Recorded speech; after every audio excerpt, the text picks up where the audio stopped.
Military families are often trained to adapt. New base, new school, new job, new routines. And for many families, that constant movement becomes normal. But if you're raising a neurodivergent child or you're neurodivergent yourself, that constant change isn't just a neutral experience, it can be very expensive. And if you've wondered why military life feels harder for your family than it seems to be for other families, then this conversation might be for you. Today, I'm talking with Priscilla Corson about neurodivergent families inside military systems, what gets destabilized, what gets misunderstood, and how to build something sustainable inside a life that often isn't meant and built for sustainability. Hi, I'm Dr. Elizabeth Polinsky, and you're about to start communicating more clearly and feeling more connected in your relationships with this podcast. As a marriage and family therapist, I help people change relationship patterns that feel automatic, those reactions that just kick in before you even realize that they're happening. And for over 10 years,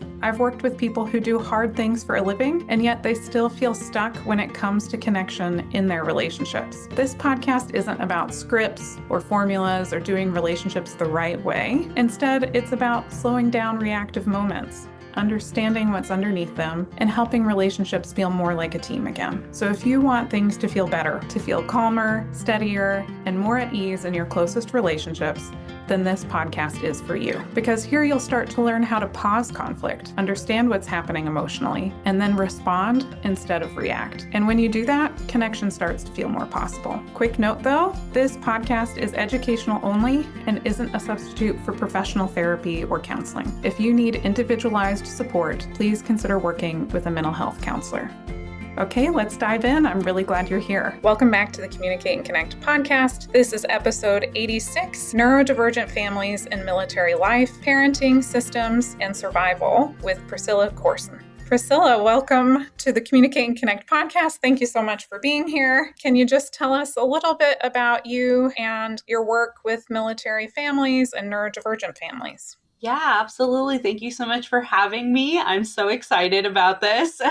I am a military spouse myself, AuDHD-er myself as well, who is parenting two neurodivergent children and have a neurodivergent spouse. So we are definitely a very neurospicy family ourselves, and learned about our own forms of neurodivergence through parts of our own military experience and just continuing to see certain things. So it led me down a path of specializing in neurodivergence in the last few years from my own discovery. But for years prior, I was working with, next to the military, still do during the day, and learned so much about what I wish I had known early on in our military journey, and how many families are navigating this space without one knowing, or if they do know, the right resources, or the resources might have massive wait lists. And so I'm still learning to navigate this space personally, while also just being really passionate about helping others navigate it. Yes, you have such a wealth of experience, both personally and professionally with this. So I'm very excited about our conversation. Did you learn about your own neurodivergence, you and your partner, from your kids getting diagnosed first? Because I'm seeing that as being very common, that adults have no idea that they are neurodivergent, and then they're navigating services for their children, and then like, oh gosh, maybe I'm also neurodivergent. So this is definitely something that's very common.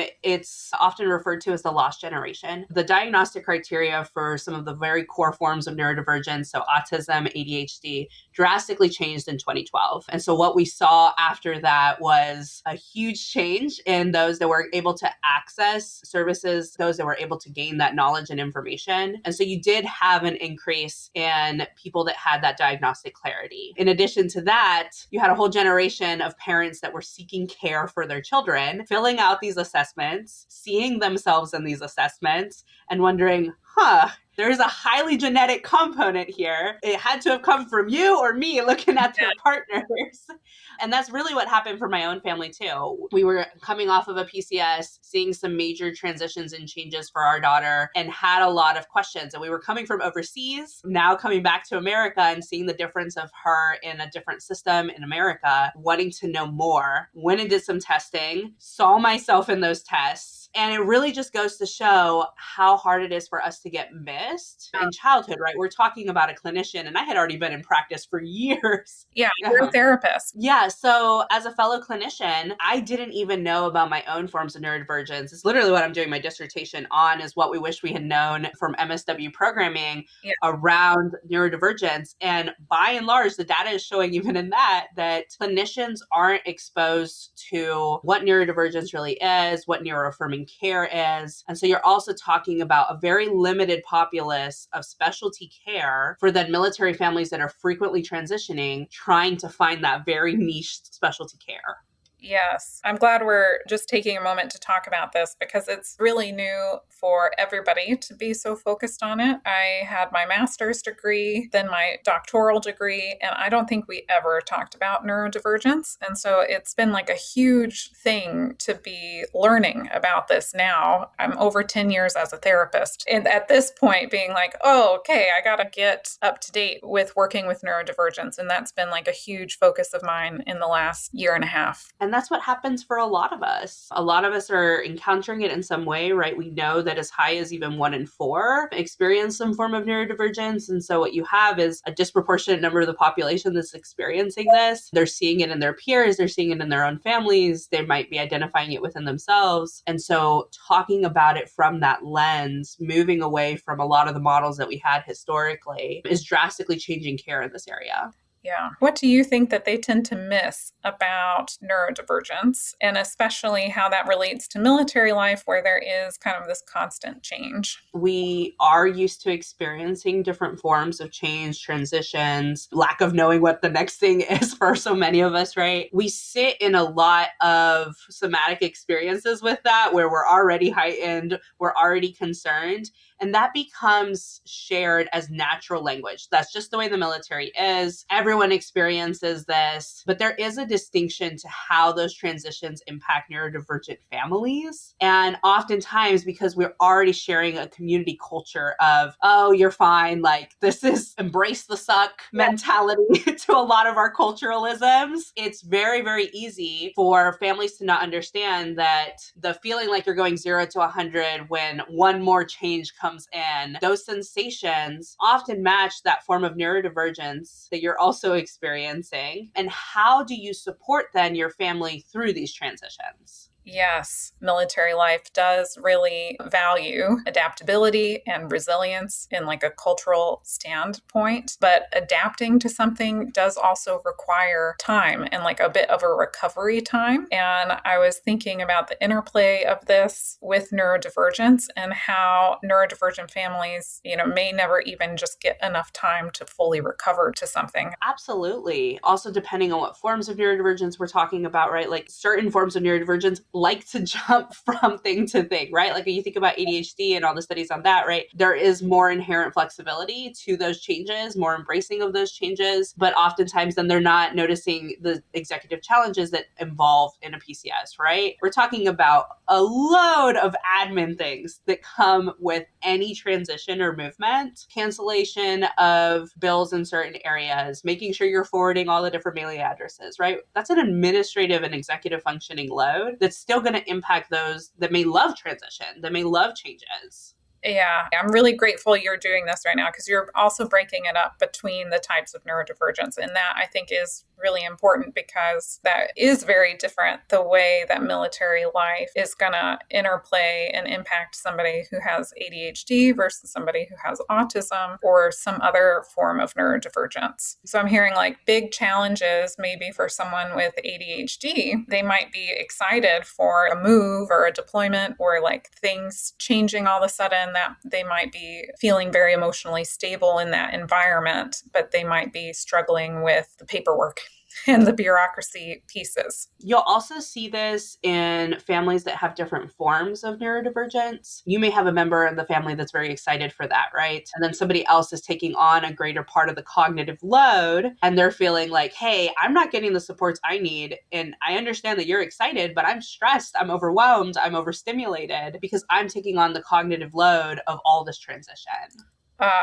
Yes, if family members are different, then they can have different reactions. How might that be different experiencing, military life than maybe somebody with ADHD? So it can definitely vary, right? Like, the saying, you've met one autistic person, you've met one autistic person. But speaking even from personal experience, it's definitely dysregulating when you're going through a move. There's the trope in military spouse culture, right? Just when you need to stop using the GPS, you finally learn where everything is. You get orders to move. And that's really how it feels, is that unsettling feeling of like, I've just got my systems in place. I'm finally on my routine. And now we're going to the next location. And it's not just within PCSs, right? Like that's probably the most common transition or Yeah. change. We're talking about even some day-to-day functions, right? Let's say the military spouse is the one that's the autistic individual. Oftentimes, a lot of things that relate to our healthcare, relate to our benefits, relate to accessibility to other services have to go through the service member. And so imagine then you're married to a service member that's not their strong suit. That's a lot of executive functioning. And now you're having to feel destabilized that everything has to go through them when you have the capacity to handle those things because maybe executive functioning isn't your area of difficulty. Yes, I'm totally seeing this in the couple. I'm like seeing it play out. Like I can imagine the couple sitting right here talking about how like I'm always the one who has to do everything. You are clearly successful. You're doing this at work, but you're not doing it here at home. And I could totally see that conflict happening. And that's the hard part too, is I often use this in my work, this language that we don't necessarily have family care planning as it relates to our neurodivergent transitions. And so I always tell people like, it's okay to create a family care plan around what do you want shared language to look like? What happens when both of you are overstimulated? What happens when your children are overstimulated, right? What does co-regulation as a family look like? And that's the family care plan we tend to leave off and don't talk about as often. Yeah, my husband is deployed right now. I suppose by the time this episode is released that he is back. When he left, I got this like a spiral bound folder thing that gave me all these checklists and everything and numbers and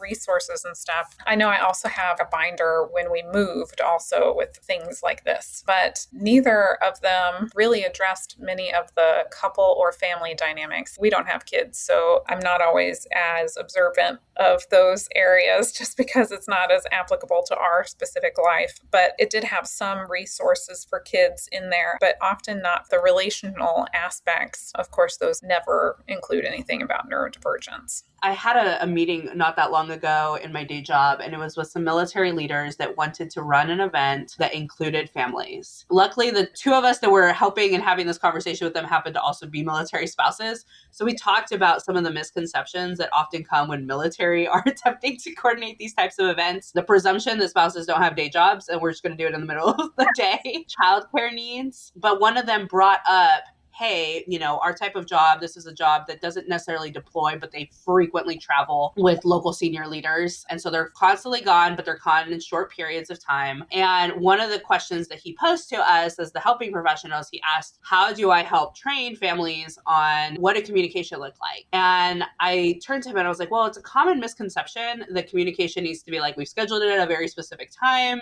I touched base with my significant other back home. And I told him, I'm like, that's not necessarily realistic for every single job. And so the same way we tell couples all the time that come to sessions, like throw out what you think you're supposed to do. And anytime you think that, the proverbial we or they is saying that we're supposed to do this, if you can't concretely answer that, that's usually an indicator that you're following a specific social norm. Mm. And as neurodivergents, we're more prey to that, right? We'll categorize those social norms that we've learned and we've been taught in our childhood and adulthood. And so we think we're supposed to do something a very particular way. But our communication styles may be different and may look very different in real practice. So for example, my husband and I, anytime he's gone, we don't have a presumption that we're going to have contact or regular contact or have it at any specific time. And when we finally took that off the table, and this is years into his military career, it was like, oh, okay, we didn't feel the demand of avoidance that often comes, right? We talk about persistent drive for autonomy. We didn't feel that demand avoidance about like, oh, I got to make sure I've checked in today. I've got to make sure I've sent this text message. And that naturally even just shifted our dynamic. I know other families that have very specific schedules around that, and that helps them feel stable and secure in their relationships in that. It can look different. And that has to be a part of the conversation. Yeah, like what is going to work for us, both as the couple, like if it's a neurodivergent, neurotypical relationship, or if it's different types of neurodivergence, how do we navigate this that meets both of us? But then I'm thinking it's also so much more complex than when you also are having kids and it's the entire family, and we are trying to figure out how to make this work for everybody. Yeah, absolutely. Any thoughts or tips when it's related to kids and how military might be impacting neurodivergent kids? What then parents can be doing to support that? A lot of us of a particular generation were raised with very particular forms of parenting, right? And even for many of us that find out later in life, we're trying to navigate what does it mean to change a lot of the norms that we were taught as children in the ways that we're parenting our kids. So, for example, like the use of character labeling, right? Like this is an unkind behavior turns into, for a lot of those adults, right, the trauma, the internalization of a lot of that, the shame cycles. So I think a lot of us are trying to do that as parents of neurodivergent children. We're trying to kind of adapt and change to that. But when you think about it, many forms of neurodivergence learn off of some kind of model. We tend to learn from example. It's why we tend to learn scripts and the things that we like to use from movies and television. And there isn't a lot of examples of what neurodivergent parenting can look like. And it may not apply to your unique child and your unique child's way of expressing their own forms of neurodivergence. And so I'm always telling parents that the best thing you can do is find that shared language with your kid. Your needs do not supersede your children's needs, nor do their needs supersede your needs. Right? Yeah. It's about having some kind of collaboration with your child on what their needs are. But if you don't already have an open channel of communication with your kiddo around what their needs are, and they don't have that language to utilize to express their needs, it's going to be 10 times harder when you're asking them to express their needs in a way that makes sense to you when you're in a deployment, when you're in a TDI, when you're in a PCS. That's not the time to establish language, right? That's a period of time that's unstable, that many of us don't feel grounded. And so that's not the best time to start asking your kid, how are they experiencing this? What do they need in those moments? It's about establishing that when you do feel like there's some semblance of stability for your family. Yeah, as you're talking, I find my mind almost creating like a list of everything that is involved in that. And so I'm hearing that pre-planning is really important, that you're not figuring this out in the middle of a deployment, in the middle of a PCS move, that you guys have communication already and have talked about needs. But I'm also thinking about how many skills go into communication, and then also communicating about neurodivergence, like having language for the experiences that are not neurotypical, like a sensory experience, especially if a parent is neurodivergent and they're just finding out, how much they're going to need to develop an understanding of a language for what they're experiencing, and then help develop a language for their child to use about what their experience is, and then have also this flow of open communication between them, and do all of that first, so that way then you can come up with a plan and know what's going to help us when the next deployment comes around or something like that. Absolutely. And I'll name one more thing on that too. And then also managing the shame cycles that come with neurodivergence and the ways that we experience our own forms of parenting when we're overstimulated, when we feel unregulated, and how easy it is for us to slip into that second guessing, the shame associated with our parenting when we feel like we haven't gotten it right. I'm really glad you're bringing that up, because that's another common misconception about military life. Like I'm thinking about the resilience narrative, where I handle hard things all the time. I handle hard things all the time. We're a military family. We do this, especially when we've done it for many years. And people often do feel like, what is wrong with me? That I'm not either functioning the way that other people are, I'm not handling this the way the neighbor family is, or I'm not handling it the way I normally would. I know everybody has shame, right? Like we all have moments of insecurity where we think like, oh gosh, am I wrong? Am I not doing it good enough? Like that's a human piece. But then we have a military piece on top of the human piece of like, am I not doing this good? Am I not resilient enough? That I think almost all military families experience. And then if you're also neurodivergent on top of being a military family, then there's like an extra layer of wait, now I'm not doing it. Am I doing it wrong compared to the other military family? Oh, and I'll tell you. So, day job, literally run the resilience office for the Pentagon and for Joint Base Anacostia Bowling. And I remember I had a very young child, and we're talking like months old.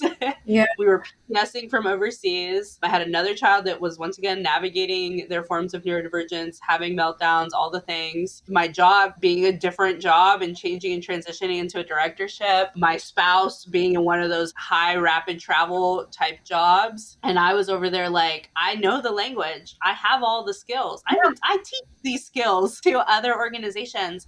And I still felt like I was lacking. I still felt like, why can't I keep pace how I have before? And that's where that internalized ableism narrative gets so hard for us as military families that are also neurodivergent, because you have the military whose ideals and norms are produce excellence. Yeah. Right? And that doesn't just extend to the service member, like that extends to the family unit as a whole.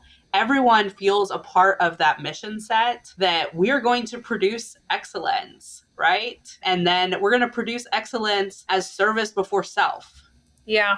And we've internalized both of those narratives. And those aren't bad narratives. Like, I greatly believe in a lot of these things too, right? I'm a civilian while also being a military spouse and work very closely with this. You know, I'm definitely pro-military, right? But at the same time, when you compare those narratives to what we know about neurodivergence and what we know about internalized ableism, we hit this crossroad of two identities. And then people don't know, what do I do with the duality of this, where I know that I'm pushing my body outside of its levels of capacity. I know that I have fluctuating levels of capacity. And at the same time, I have ideals and standards of excellence. Yes. It's a journey for everyone. And even my own journey on this, I had to come to terms with what resiliency really meant for me. And for me, it really, really settled on the fact of I can still be resilient and take care of self. Like, resiliency does not mean exclusive sacrifice. Yes. It may look different for each family. It may mean that I show up to this thing, but I'm not showing up to that thing. It may mean that I'm okay with showing up late, and that's not poor planning. That's my child is dysregulated. They're having a meltdown. I'm going to attune and sit and wait through that. And we're going to show up when we're feeling our best selves. I like that we're talking about this, because it does feel like in military culture, I've got to be 110, 150% all the time. It's like excellence always really, really high, to the expense, like service over self. Service before self. Yeah. I've seen a lot of people push and push and push and then burn out. But I have also been thinking about, like, the more that people are like identifying what they need, are finding ways to meet their needs, actually the more resilient they are, or the more able they are to continue on with military life versus pushing and pushing and pushing. Pushing feels like the recipe for burnout and for people leaving military life, compared to meeting our needs first, then being the way that we can still be very successful. And it's what allows us to do hard things. Even on my evaluations, because I do autism and ADHD evaluations, and one of the things I write in the reports is learn when to apply minimal effort. I like that. And this is something that is really hard for a lot of us, because most of us have grown up and become serious perfectionists.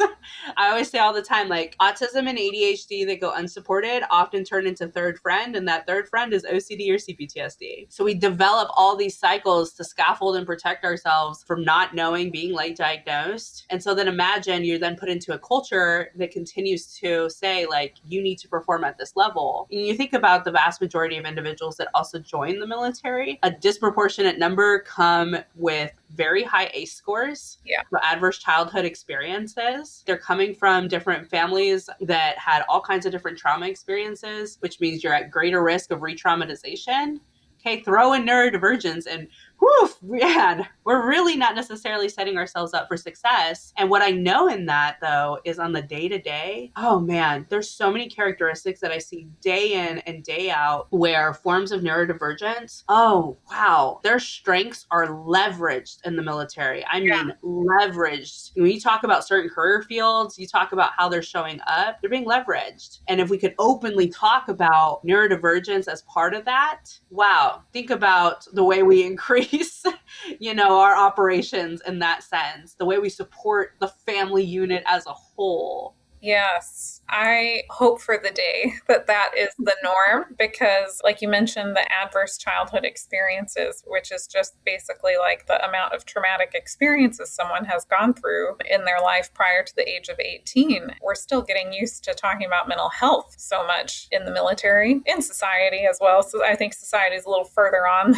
than military culture. But one of my friends who joined the military, like several people actually, wanted to hide their mental health history, which many people who are joining the military have mental health challenges, and those are going untreated, like no support. People aren't even thinking about what do I need in regard to this area, and that's just mental health. We're not even entering neurodivergence yet. Let's take just one piece of that, access to care. Yeah. Right? We know that it is way harder to access care when you're a military family. A lot of people on the outside, they see it as like, okay, you've got this insurance that covers everything. You don't have to pay anything.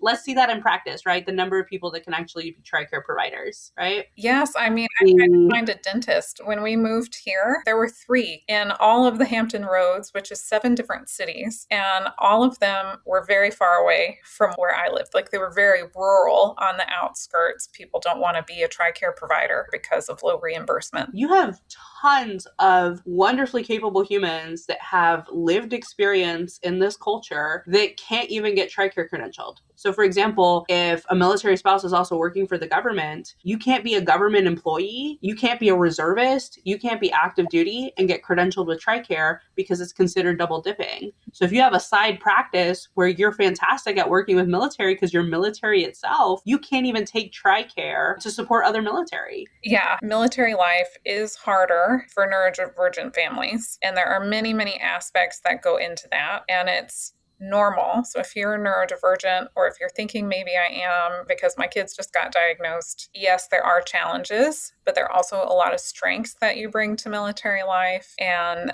that thinking about what do I need, finding ways to meet all of our needs around our neurodivergence is actually going to help us be more sustainable long-term in military life. Do you have any other advice, coping skills, or things that you would really want neurodivergent parents or families? It is hard to find care. And so the easy things that I always tell people is when you're trying to find neuroaffirming care, which means individuals that are trained to not just look at perceived deficits around neurodivergence, but also are looking at the strengths. They're looking at it through a social disability model lens, which what that means is that in different contexts, this person could be extremely successful and that certain contexts don't always support them. So if you're looking for those types of providers that are wanting to work with the full spectrum, ways that I always tell people is, look for providers that are putting out there that they're neuroaffirming. Other language to avoid is if you see on a provider's website where they say ASD, that's probably not going to be your most neuroaffirming provider because ASD is a shorthand language for autism, but it stands for autism spectrum disorder. And so most neuroaffirming providers won't put that on there because they understand that autism can also be very much viewed as an identity lens, and they move away from the medical model of disorderly thinking around autism. So that's another great way of finding a good neuroaffirming provider. Most that will use the infinity symbol versus a puzzle piece. That signifies that they're coming from a space that is from other lived voices of neurodivergent adults and children versus spaces that were designed primarily from parents that may not have been neurodivergent themselves but had neurodivergent children. So these are just small ways to how do I find a provider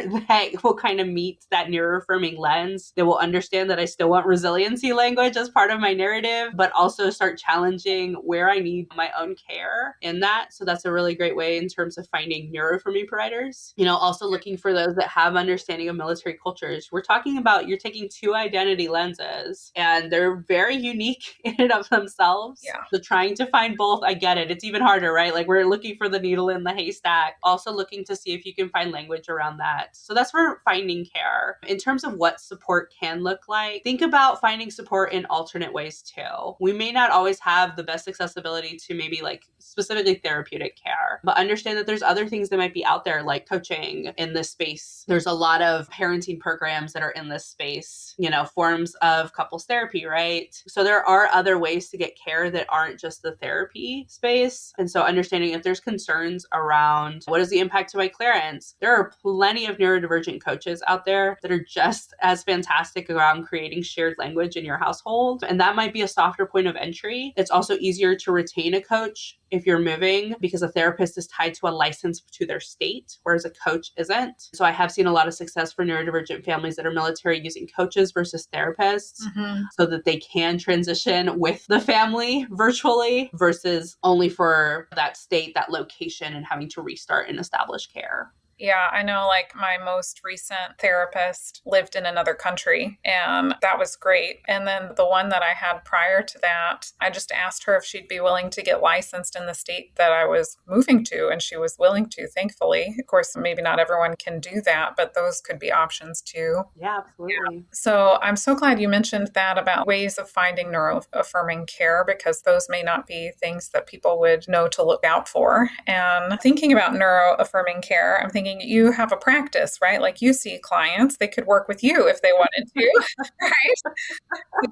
I do. And how people could find you or work with you. I do own a practice. It's actually more in the coaching realm when it comes to the neurodivergent work that I do called All Parts Included. And so you mentioned earlier, like how do families start with that language? We actually just started a brand new program. We've only been doing it for about a month where it's actually wraparound care for families. It has coaching that does skills-based work. It has therapy for individuals. It has couples therapy. My favorite part about the coaching element that's tied to it is she can meet with the whole family. Maybe next week it's one parent and one child. Maybe it's the couple. She mixes and matches to the needs of that actual family. But the intent is we're going to create shared language as a household around this. So instead of us keep missing each other in cross neurotype interactions, we have a baseline language for our transition.